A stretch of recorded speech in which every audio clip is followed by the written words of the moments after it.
Thank you, Mr. Chairman. General, thank you very, very much. I'm going to harp again. Being a healthcare provider, I want to ask you more about these drug shortages. Do you think that your recommendations to the FDA are sufficient to mitigate this problem? I believe so. We've made those recommendations. Just to reiterate that they need to strengthen their program by assessing their resources, systematically tracking data on shortages, considering the availability of medically necessary drugs, the strategic priority, and developing relevant results-oriented performance metrics. Well, let me ask you a question. Yeah. Do you believe that the FDA is part of the problem?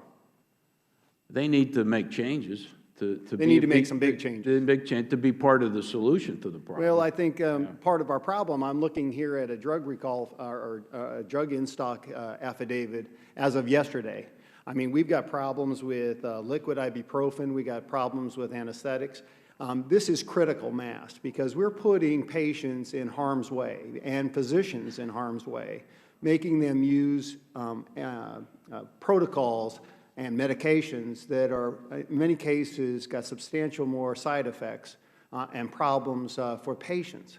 This is critical mass. It's not just with pharmaceuticals, but also our medical devices.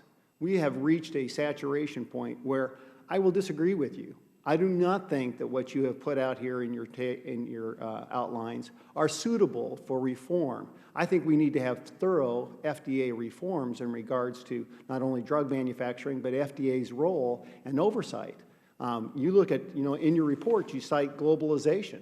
We don't even control a vast amount of some of the products that go into manufacturing of these drugs or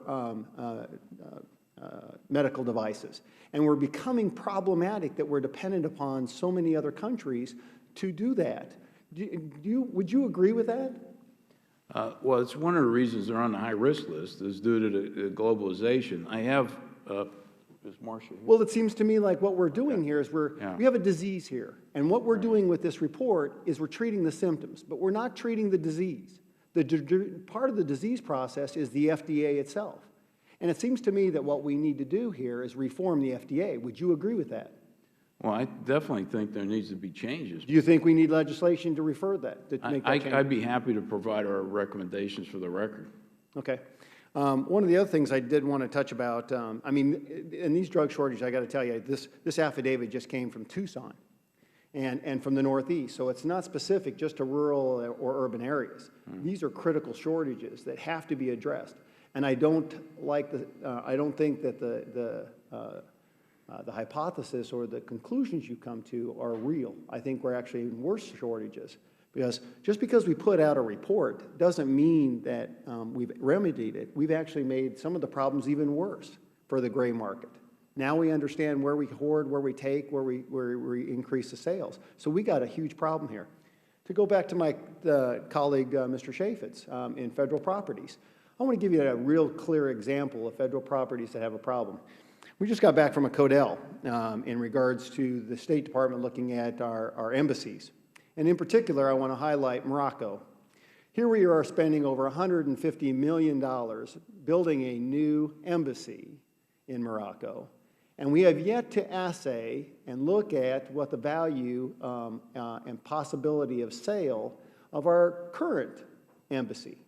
Right there, to me, it seems like, in looking at properties, I'm not a real estate expert, but it seems to me that when we're making a transaction like that, we're looking at in the neighborhood of somewhere of $60 to $80 million in assets that need to have some assaying.